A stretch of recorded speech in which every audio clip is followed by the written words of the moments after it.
You've seen the thumbnail.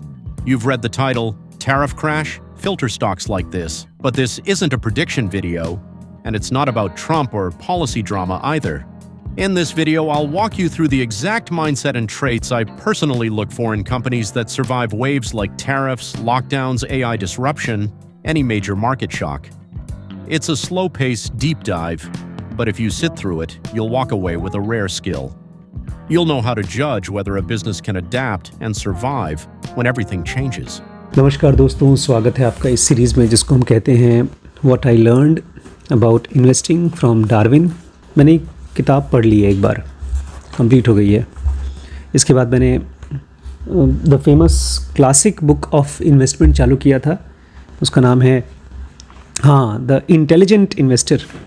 उसके 15-20 page पढ़ने की कोशिश की, बट मैं देखता हूँ जब बहुत ज़्यादा अवेयरनेस में होता हूँ तभी पढ़ पाता हूँ। मुझे लगता है इसको पढ़ने में ही शायद 6 महीने या साल भर लग जाए। कोई बात नहीं, इसकी समरी यही है कि आप सबसे पहले बड़ी बड़ी मिस्टेक्स मत करो, अच्छे स्टॉक्स को पहचानना शुरू करो, अच्छे रेट पे उनको ख़रीदो और उसके बाद उसको हमेशा हमेशा के लिए रखो। कब और कैसे बेचना है वो हम आगे पढ़ेंगे। हम लोग फ़िलहाल जिस चैप्टर में हैं उसका नाम है the paradox of Mackenzie and sea urchins. मतलब मैकेंजी और सी अर्चिन्स जैसी जो ऑर्गेनिजम्स होती हैं, ऑर्गेनाइजेशंस और ऑर्गेनिजम्स होती हैं, वो अलग अलग तरीके से ग्रो होती हैं, फिर भी एक तरह से सेम रहती हैं। दे चेंज विदाउट चेंजिंग। तो हम लोगों को भी ऐसे ही कंपनीज़ को पहचानना पड़ेगा। कल हमने बहुत अच्छे से 7 चीज़ें पढ़ी थी कि कौन कौन सी ये 7 चीज़ें बताएंगी कि एक अच्छी कंपनी और ख़राब कंपनी के बीच में डिफरेंस। सबसे पहला पॉइंट था हिस्टोरिकल ROC। अगर किसी कंपनी का ROC पुराना अच्छा है, इसका मतलब वो मोस्टली अच्छी है। दूसरा था कस्टमर्स कुछ लिमिटेड टाइप के नहीं होने चाहिए, फ्रैगमेंटेड कस्टमर्स होने चाहिए, कस्टमर बेस ढेर सारा होना चाहिए। तीसरा था उस कंपनी के पास कोई उधार नहीं होना चाहिए और एक्सेस कैश होना चाहिए। चौथा था उसके पास अपना हाई कॉम्पिटिटिव बैरियर होना चाहिए, मतलब दूसरे लोग इस बिज़नेस में घुस ना पाएँ ऐसा कुछ होना चाहिए।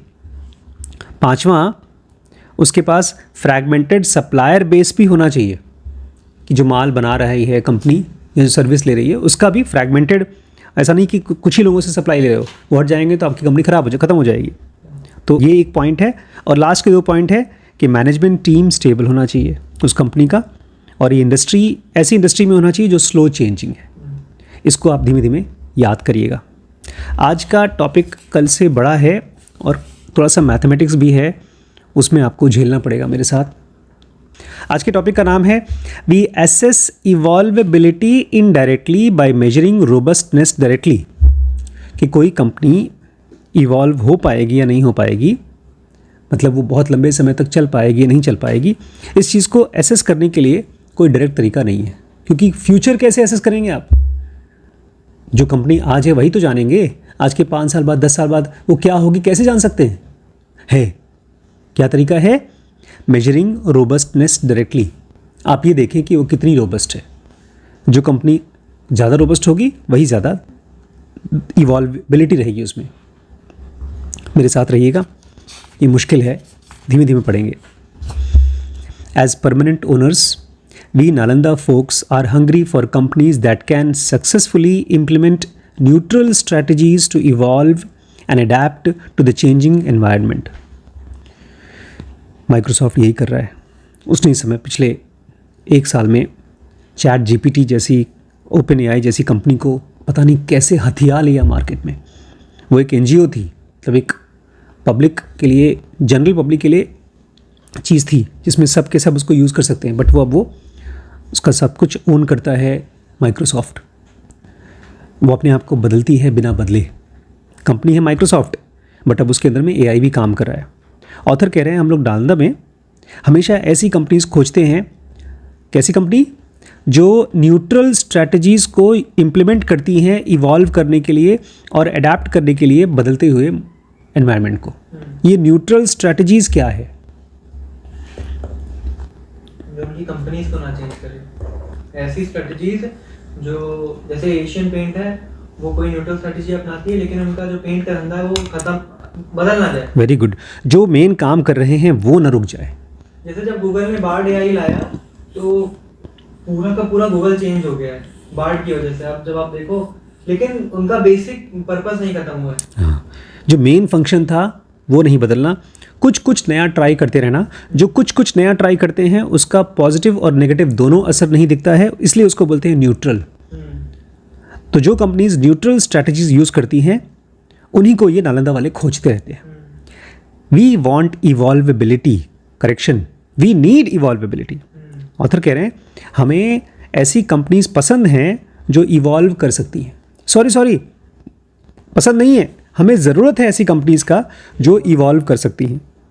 Having invested, we need the business to survive the onslaught of AI or other technologies, to upstage its increasing online-offline competition, to withstand multiple recession, to conquer the adverse effect of climate change, to survive management turnover and much more.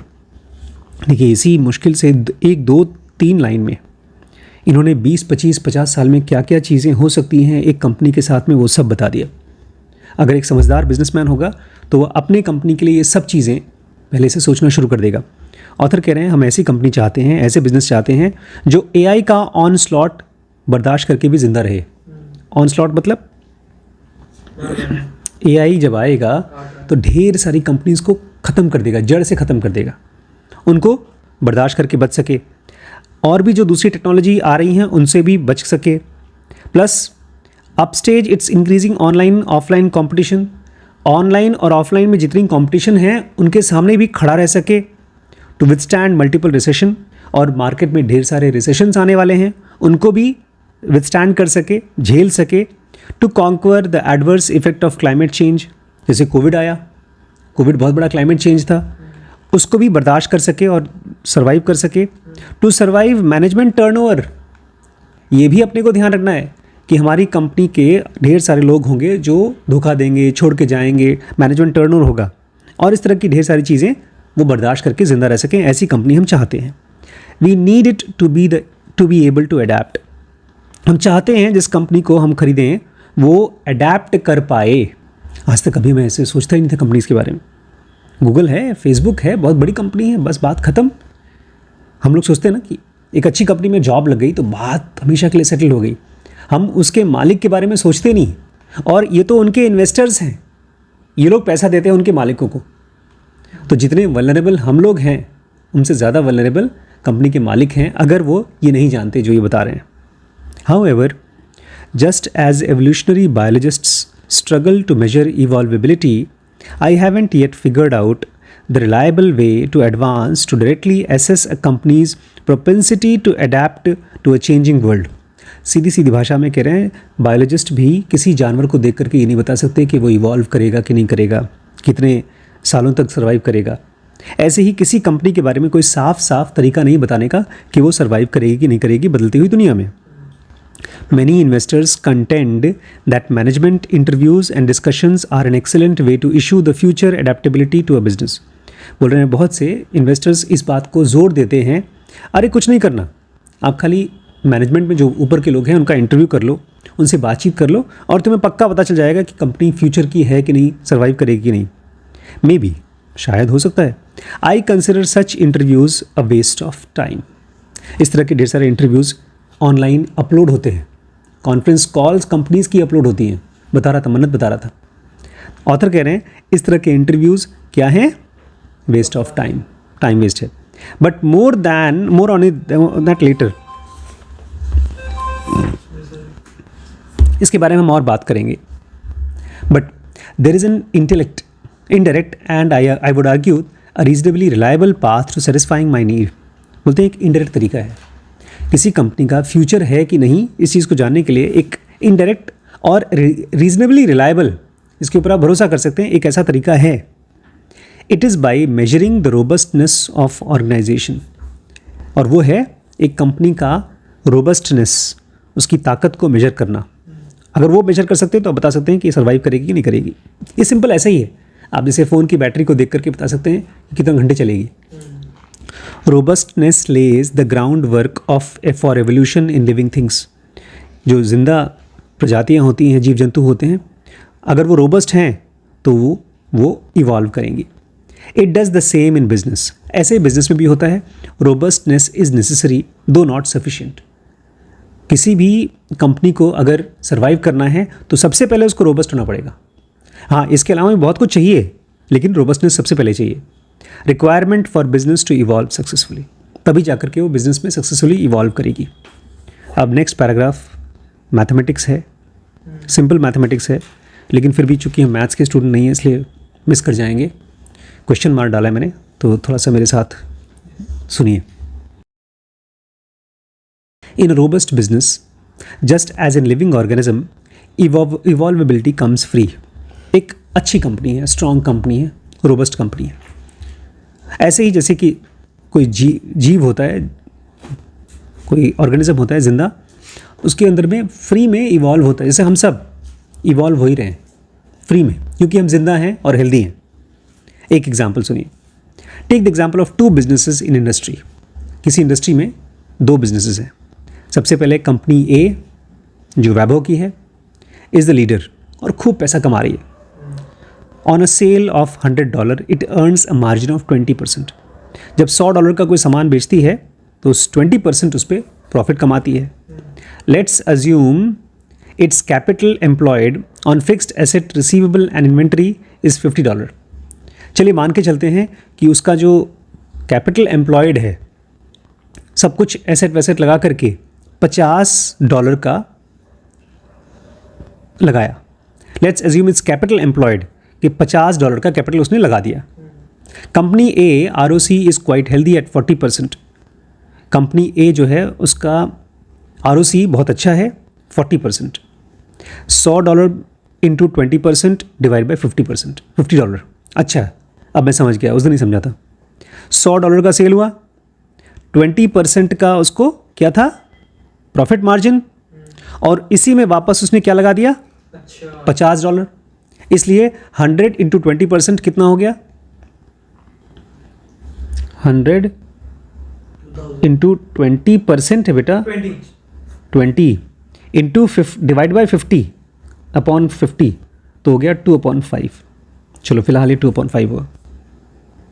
If a company's growth is lower than its ROCE, it will keep generating free cash and so company A has no debt. अच्छा, ये simple formula है भाई, rule हो गया। एक company की growth उसके ROCE से कम है तो ढेर सारा पैसा इकट्ठा करती रहेगी। ग्रोथ मतलब होता है, जैसे हमने पढ़ा उसका इंटरव्यू देखा था, जूते की दुकान खोली, एक साथ 17 दुकान खोल दी, तो वो ग्रोथ थी। अब ग्रोथ अगर आपके ROCE से कम है तब तो पैसे आएंगे। कैसे? अब मेरे पास एक सेंटर है, एक सेंटर में मुझे कुछ पैसे बच रहे हैं। रिटर्न ऑन कैपिटल एम्प्लॉयड, मैंने $100 लगाया और उसमें मुझे ₹20 आ रहे हैं, ₹20 आ रहे हैं। अब मैंने उसने कितना लगाया इसमें वापस, $50 लगा दिया, तो मेरा कैपिटल एम्प्लॉयड बढ़ गया। पहले 100 लगाया था, नहीं पहले 100 नहीं लगाया था, पहले सेल हो रहा था 100 का। यही पॉइंट मुझे कंफ्यूज किया था। हमने लगाया ₹50 था, हमको बेचने पे टोटल प्राइस ₹100 आया और प्रॉफिट हमको 20% हुआ। तो ये जो प्रॉफिट हुआ, ये चीज़ क्या है जो 100 इंटू 20% डिवाइड बाई 50, ये क्या चीज़ है? As ROC is quite healthy at 40%, ये 40% क्यों आया? ये इसके मैथ्स को एक्सप्लेन किया है ChatGPT ने। 2 companies on same industry, 2 companies हैं सेम इंडस्ट्री की। Company A is the leader with capital employed $100। जो पहली कंपनी है वो लीडर है, उसके पास $100 कैपिटल लगाया। कंपनी बी छोटी कंपनी है, उसने केवल $50 लगाया। ये सबसे पहला पॉइंट है, ठीक है। पहली कंपनी $100 लगाती है, दूसरी कंपनी $50। पहली बड़ी कंपनी, दूसरी छोटी। दूसरा पॉइंट है margin and sales. Company A earns 20% margin on its sale. जो $100 लगाती है पहली वाली कंपनी, वो $100 पे कितना कमाती है, ₹20। This means company A sells product worth 100 keeps 20%, ठीक है। Company B earns 15% margin. Company B जो है वो $100 नहीं, वो $50 लगाइए, तो मीनिंग 15% वो of its sales revenue as profit, जितना भी उसने बेचा उसमें से 15% उसको मिला। देखिए थोड़ा सा समझिए यहाँ पर, नहीं पहले तो ये आगे का पार्ट तो पढ़ा ही नहीं आप उसको। मैं अभी मैथमेटिक्स समझा रहा हूँ, इस पूरे पैराग्राफ को उसने समझा दिया है। अब देखिए सबसे पहला पॉइंट है, दो कंपनी है, एक बड़ी है एक छोटी। जो बड़ी वाली है वो $100 एम्प्लॉय करती है, छोटी वाली कितना, $50। बड़ी वाली का प्रॉफिट कितना है 20%, छोटी वाली का 15%। अब थर्ड पॉइंट सुनिए, ROC। ROC measures how efficiently a company uses its capital like equipment, building, inventory to generate profit। कि कितने अच्छे से आप अपने पैसे को लाकर पैसा कमा रहे हो। Company A, the ROC is calculated by taking its profit and dividing it by the capital employed। ROC कैसे निकालते हैं, जो प्रॉफिट हो गया उसको जो कैपिटल था उससे डिवाइड कर दो, 20 डिवाइड बाय 100, तो इसका मतलब ROC हो गया 20। 20% डिवाइड बाय 50, 20 डिवाइड बाय 100। जो पहली कंपनी थी उसमें कैपिटल लगाया था 100 और जो प्रॉफिट था 20 था, तो 20 डिवाइड बाय 100 ये हो गया पहली कंपनी का ROC। तो कितना हो गया 20। 40% क्या आया था शुरू में? अभी उसको नहीं पढ़ रहा हूँ मैं, पहले इसको समझ लूँ। कंपनी A का प्रॉफिट कितना है 20, ROC है 20। कंपनी B का 15, 15% प्रॉफिट मार्जिन है तो 15। अब डेट कंपेयर करिए, company A has $10 debt while company B has similar amount of debt. दोनों के डेट सेम है, A का है $10, B का भी है $10। Operating profit, company A operating profit 15% of $50 in sale which it gives profit of 50 into 15%। Company A के पास जो प्रॉफिट आया वो $15, 15% ऑफ 50 आया, तो वो है उसका profit. The key point here, सुनिए चल, अगर मान लीजिए मैथमेटिक्स नहीं समझे, the key point here is that ROC and profit margins are important to companies performance. The paragraph shows that even though company B is smaller, it's still generating decent return relative to its size, although it's less efficient than company A। नहीं समझ में आया ना? चलिए अब इसको पढ़ते हैं हम लोग का मेन, जहाँ से हम पढ़ रहे थे। वैभव ने भी ChatGPT से पूछा है, ये सब पूरा पढ़ाऊँ? हाँ यही है, ये बिना मैथ्स यूज़ करे बता रहा है। अच्छा इसी चीज़ को बिना मैथ्स यूज़ किए, sales and profit. Company A sells a lot, ढेर सारा सामान बेचती है, $100 के बराबर का सामान, एंड अर्न्स गुड प्रॉफिट, और ढेर सारा प्रॉफिट कमाती है 20%। This means for every $100 it makes a sales it keeps 20। समझ में आ गया कि $100 लगाया और $20 कमाया। Investment, company A has invested $50 in its business, this includes things like machinery, stock. अब एक साल बाद $50 और लगा दिया उसने, ठीक है। Efficiency, company A is doing great job of turning it's investment into profit. चूंकि वो $100 को जब लगाती है और 20% कमाती है, मतलब बहुत अच्छी कंपनी है, निचोड़ के पैसा कमाती है। For the money it has put into business it's getting very good return. जो पैसा उसने बिजनेस में लगाया है वो बहुत अच्छे से पैसा कमा रही है। लास्ट पॉइंट इसमें है cash flow. Since company A doesn't need to spend all its profit it grows. चूँकि उसको अपना सारा का सारा पैसा जो प्रॉफिट कमा रही है उसको लगाना नहीं है, इसलिए वो धीमे धीमे ग्रो हो रही है। इट हैज़ एक्स्ट्रा कैश, उसके पास कुछ एक्स्ट्रा कैश भी है left over, which it can use as it pleases. वो जब चाहिए जैसे चाहिए उसको यूज़ कर लेगी। It also has no debt. अब चूंकि उसके पास एक्स्ट्रा पैसा है, कैश है, तो उसके ऊपर क्या नहीं है, डेट नहीं है, which makes it financially strong. इसलिए कंपनी A फाइनेंशियली स्ट्रांग है। समझ में आ गया? कंपनी B, पहले से बता दे रहे हैं, ये कमज़ोर कंपनी है। सेल्स प्रॉफिट कैसा है? Company B is smaller, sales half as much as company A। चूँकि उसने 100 लगाया, इनकी छोटी कंपनी है 50, आधा ही पैसा लगा पाए, आधा ही सामान बना पाए। It also makes less profit, profit भी कम कमाती है 15%। सो $50 का सेल में वो केवल $7.5 कमा पा रही है। जो वहाँ 100 लगाया, कितना कमाया? 20। यहाँ पर बेचारे ने 50 लगाया और पाया कितना? 7.5 चिल्लर कमाया बेचारे ने, $7.5। अब इन्वेस्टमेंट करने की बारी आई, अब अगला साल आ गया, पैसा लगाओ। Even though it is smaller, company B needs to invest the same amount of money. क्योंकि सामान वही बना रही है, फैक्ट्री में सामान लगाना पड़ेगा। तो चूँकि छोटी कंपनी है लेकिन फिर भी पैसा तो उतना ही लगाना है, बिजली का बिल उतना देना है, कोई सामान खराब हो गया तो रिपेयर भी वैसे कराना है। This is because company B can't negotiate well with suppliers and customers. छोटी कंपनी सप्लायर से और कस्टमर से नेगोशिएट नहीं कर सकती। जो रेट सप्लायर बोलेगा वही रेट सामान लेना पड़ेगा, और कस्टमर्स भी अगर उसको बोलता है हम भैया बाद में देंगे तो कुछ नहीं कर सकता, बाद में पैसा लेगा। अच्छा, efficiency, company B is less efficient at making money from its investment compare to company A. जो भी पैसा लगाती है उसमें से उतना अच्छे से पैसा कमा नहीं पा रही है। It isn't getting as much return for the money it has put into business. जितना पैसा लगाया है उस हिसाब से वो पैसा निचोड़ नहीं पा रही है। ऐसा है दोनों के पास गन्ना है, लेकिन एक में गन्ने ज़्यादा अच्छे से दबा पा रहा है, निचोड़ पा रहा है, एक कम। अब फाइनली डेट की कहानी आई। Company B is also has some debt which it needs to pay interest on. उसको हर जगह पर कंपनी में इन्वेस्टमेंट के लिए पैसा चाहिए, और उसका जितना प्रॉफिट पा रही है उससे पड़ता नहीं पड़ रहा है, which it needs to pay. While this debt isn't huge, it still adds pressure on its finance. इसको ऐसे समझिए कि एक आदमी है, वो नौकरी कर रहा है और उसने नौकरी करते करते उसने ले लिया बड़ा सा लोन। अब हर महीने कमाता है, खर्चा करता है, उसके बाद जो पैसा बचता है वो क्या करता है, लोन में दे देता है, और फिर अगले महीने उसको फिर से लोन लेना पड़ता है, क्योंकि घर खर्च के लिए भी पैसा पूरा नहीं पड़ रहा है। क्योंकि उसकी आदत है बेचारे की, वो जाकर स्टॉक पे लगा देता है, सट्टा मार्केट में लगा देता है, कभी नया फ़ोन खरीद लेगा, कभी कुछ कर लेगा, सोचता है चलो लोन है ना, लोन ले लेंगे। तो जो बेचारा कम कमा रहा है, कम एफिशिएंट है, वो धीमे धीमे लोन इकट्ठे करता है। और जो अच्छी कंपनी है वो आदमी, मतलब वो कंपनी धीरे धीरे कैश इकट्ठा करती है। ये दो डिफरेंस है। देखिए, जब मैंने बताया आपको समझ में आया डिफरेंस? लेकिन ये चीज़ हम लोग कभी भी किसी कंपनी के पीछे जाकर के चेक नहीं करेंगे कि गूगल का एफिशिएंसी कितना है, उसके पास एक्स्ट्रा कैश है कि नहीं, हम लोग कभी नहीं जानेंगे। हाँ, कभी कभार ऐसा एक आर्टिकल आएगा, हम लोग खुश हो जाएंगे, अरे मैंने पढ़ा था ये एप्पल के पास कुछ 50 या 90 बिलियन डॉलर का कैश है। उसी ने बनाया था लॉजिकली आंसर्ड है कि वो पैसा रखती कहाँ है, कैसे रखती है, तब हम लोग सुनते हैं। आज एक बड़ा अजीबोगरीब न्यूज़ आया। पिछले हफ्ते मैं सीएमओ ऑफिस गया था, सामने बैठा था एक आदमी, कार्तिकेय मिश्रा, सीएमओ का स्टेनो।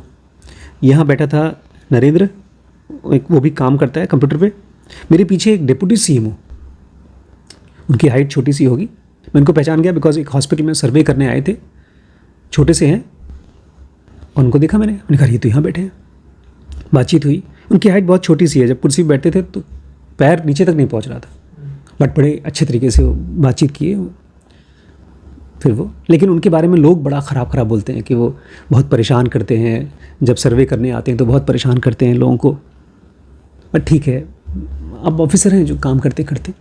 आज सुबह इतना शॉकिंग चीज़ न्यूज़ आई उस आदमी के बारे में, उनकी फ़ोटो देखी मैंने गूगल न्यूज़ में, मैंने बड़ी मम्मी को शेयर भी किया, और सबसे पहले ऊपर लिखा था मेरी शादी करा दो। एक आशा ने, आशा मतलब जो गांव में पेशेंट्स को दवाइयाँ देती है फ्री गवर्नमेंट की, उसके बाद वो हॉस्पिटल ले जाती है, उसको चेक कराती है। इन्होंने उस आशा को रात को 12 बजे फ़ोन किया कि या तो तुम मुझे किसी से शादी करा दो, या ये तो नहीं लिखा था कि तुम ही शादी कर लो, बट ऐसे ही कुछ। उसको बेचारी को बहुत ख़राब लग रहा है कि रात को 12 बजे मुझे फ़ोन करते हैं और बोलते मेरी शादी करा दो। ये गूगल न्यूज़ में आया। अब देखिए, ऐसी न्यूज़ पढ़ करके आज आए थे एक भाई साहब, सीएमओ ऑफिस से ही आए थे। मैंने कहा यार ऐसी न्यूज़ पढ़ी मैंने, इसमें कुछ सच्चाई है क्या? बिकॉज वो औरत डीएम के पास गई कंप्लेंट करने के लिए, तो डीएम ने कहा इस पर इन्वेस्टिगेशन होगा। उस आदमी की तो पूरी बेइज्जती हो चुकी है पूरे डिपार्टमेंट में, पूरे मेडिकल स्टाफ के बीच में, और हम जैसे डॉक्टर्स भी जानते हैं, बहुत से मरीजों ने भी देखा होगा। ऐसे ही इससे पहले आप लोगों को शायद याद नहीं है, पिछले सीएमओ का क्या हुआ था। तुलसी हॉस्पिटल गए थे वो जांच करने के लिए, और पता है कैसे गए थे? धुत, एकदम नशे में। 3 या 4 दिन के अंदर उनका ट्रांसफ़र हो गया यहाँ से। हम जब किसी न्यूज़ को कोई बढ़ा चढ़ा के बोलता है, जब वो आज भाई साहब आए थे, मैंने कहा इसमें सच्चाई है क्या? बोलते हैं थोड़ी सच्चाई है, थोड़ा बढ़ा चढ़ा के लिखा गया। हम किसी न्यूज़ को तभी समझते हैं, तभी उसके ऊपर दिमाग लगाते हैं जब हमको बढ़ा चढ़ा करके दिखाया जाता है।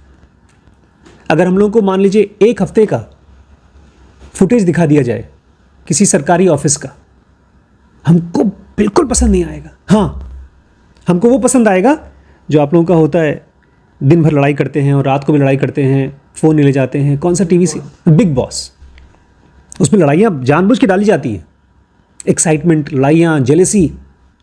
लेकिन आप सरकारी ऑफिस में काम करें, कोई आया, डीएम से मिलना है, डीएम ने बताया हाँ ये प्रॉब्लम सॉल्व कर दो, अखबार वाला आया। हम कभी सोचने की कोशिश ही नहीं करते कि आखिर 2 कंपनी हैं, किसी ने 100 लगाया तो कितना कमा रही है, अच्छा कमा रही है तो कितना बचा रही है। यहाँ पर बता रहे हैं आप एक इन्वेस्टर की तरह सोचना शुरू करिए, छोटी छोटी माइक्रो लेवल पे सोचना शुरू करिए। आप 2 गाड़ियाँ देखा है आपने, तो देखिए कि किसकी माइलेज ज़्यादा है, किसकी मेंटेनेंस कम है। मुझे याद है मैंने पापा जब मुझे कह रहे थे बाइक खरीद लो बहुत टाइम पहले, तो पापा ही पैसे दे रहे थे। मैंने कहा मैं एड्रिनो FX लूँगा, खूब हाई फाई बाइक दिखने वाली थी। बाद में 4-5 साल बाद उसका जो आगे का गुम्बद टाइप का लगा हुआ तो टूट गया। मेरी औकात नहीं थी कि उसको मैं ठीक करा दूँ। जब खुद खरीदना हुआ तो कौन सी ली, प्लेटिना। लेकिन वो अकल आ गई थी तब तक। कहने का मतलब ये है कि जिसका ROC अच्छा है उसके पास हमेशा स्ट्रॉन्ग बैलेंस शीट होगा। बैलेंस शीट मतलब खर्चा उसके अंत में बैलेंस पॉजिटिव रहेगा। बैलेंस शीट मतलब आपके पास पैसे बचेंगे नहीं। Company A is better but company B isn't too bad, all seems fine but until it's not. सब कुछ एकदम परफेक्ट है, उधार लेकर के काम चल रहा है। दोनों, कंपनी B के पास पैसे कम हैं तो उधार ले लेता है, चला रहा है। कंपनी A के पास एक्स्ट्रा कैश है, कोई बात नहीं, सब कुछ ठीक चल रहा है। लेकिन अचानक से एक बहुत बड़ा झटका आया। कौन सा झटका? कोविड-19 न्यूज़ आया, सब कुछ बंद, and the country goes to the lockdown. Country बंद हो गई। Sales at both companies fall by half. दोनों कंपनीज में जो सेल था वो आधा हो गया। So do the operating margin. Sales कम हुआ तो प्रॉफिट मार्जिन भी कम हो गया। Company A being a leader can collect cash and liquidate inventory so that the capital employed falls to $25।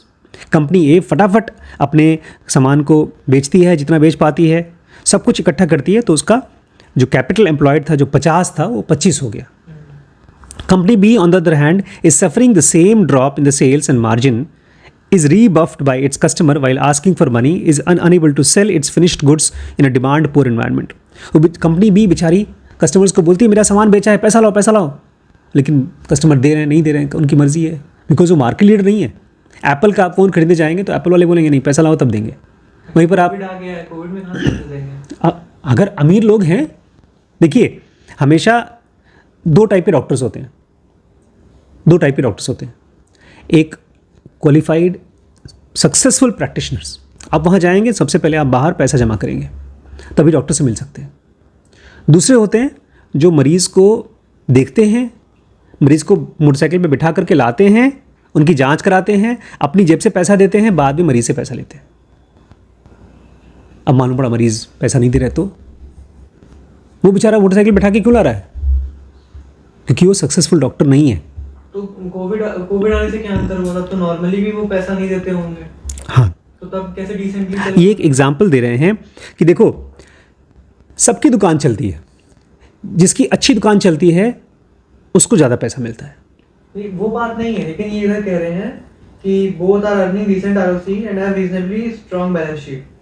Company A is better but company B isn't too bad, बेकार नहीं है, ठीक है। हाँ, लेकिन जब कंपनी A अच्छी है और कंपनी B बहुत अच्छी नहीं है, ओके है, ओके से क्या प्रॉब्लम होता है वो बता रहे हैं।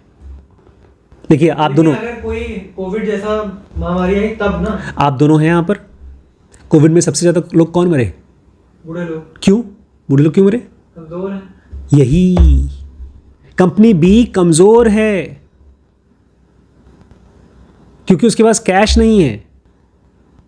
अगर 2 महीना 3 महीने बाद कस्टमर पैसा देगा तो कंपनी B सर्वाइव नहीं करेगी, और जब सर्वाइव नहीं करेगी तो क्या नहीं करेगी?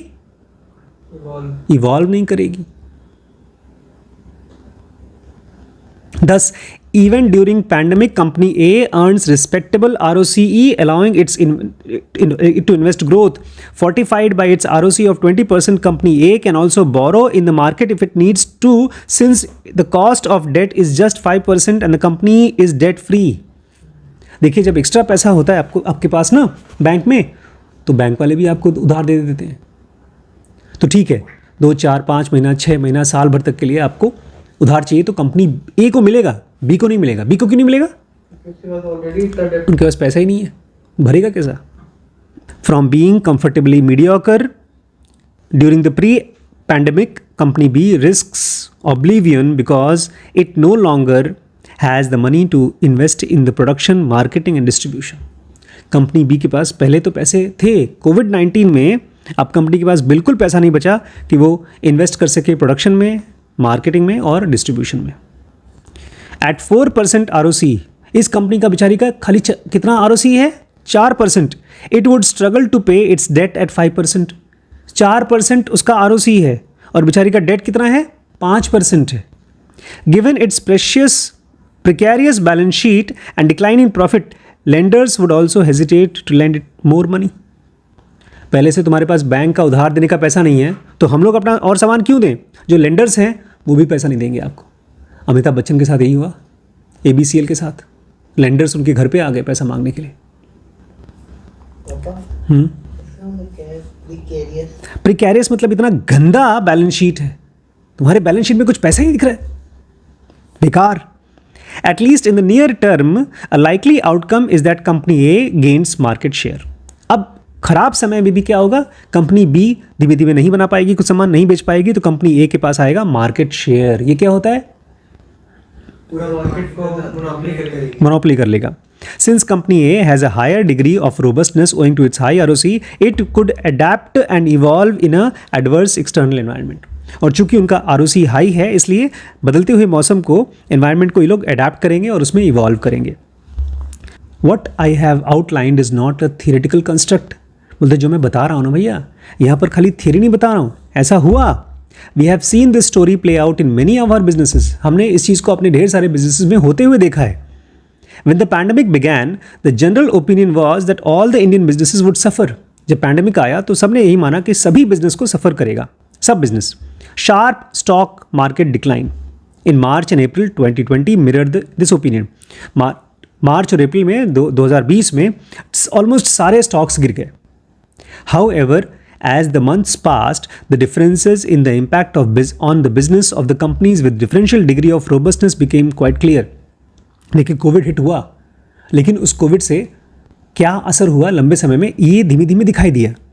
During and after Covid crisis we have seen these divergent outcomes play out across many of our companies and industries. Covid के बाद के दौरान और उसके बाद क्या हुआ, हमने बहुत सी अपनी कंपनीज में देखा। To beat paint, innerwear, air conditioner, tyre, pipes और batteries.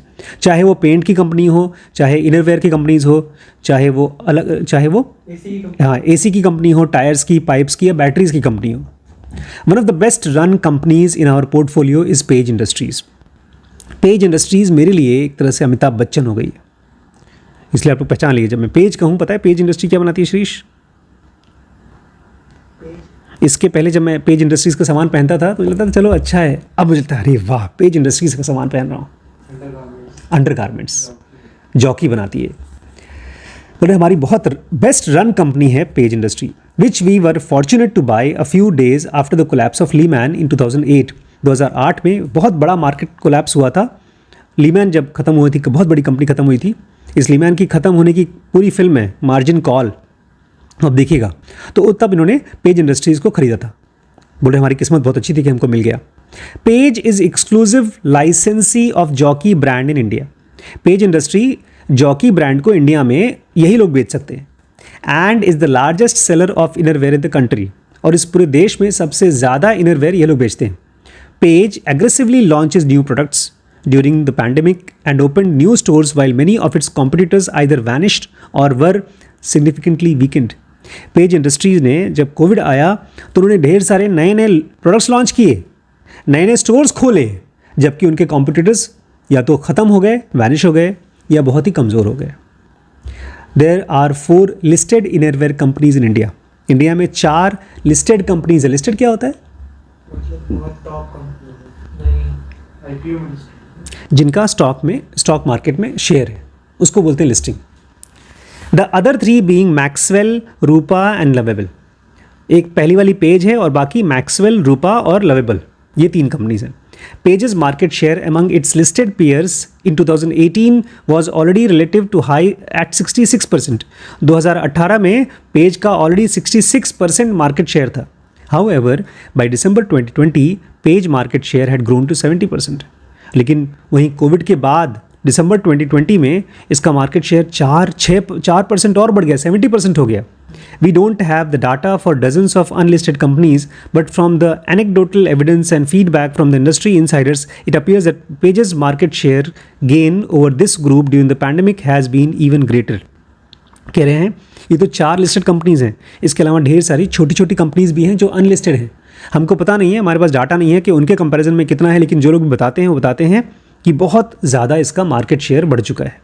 I believe pages robustness was significant, और हमको लगता है इसलिए है क्योंकि पेज पहले से बहुत रोबस्ट था. इफ़ नॉट द प्राइमरी और only reason for its continued success during the crisis. और ये हो सकता है कि मेन रीज़न ना हो, लेकिन ये इंपॉर्टेंट रीज़न है क्यों इतना क्राइसिस में आगे बढ़ा. Let's see how page scores on the various factors contributing to the robustness listed in 3.1.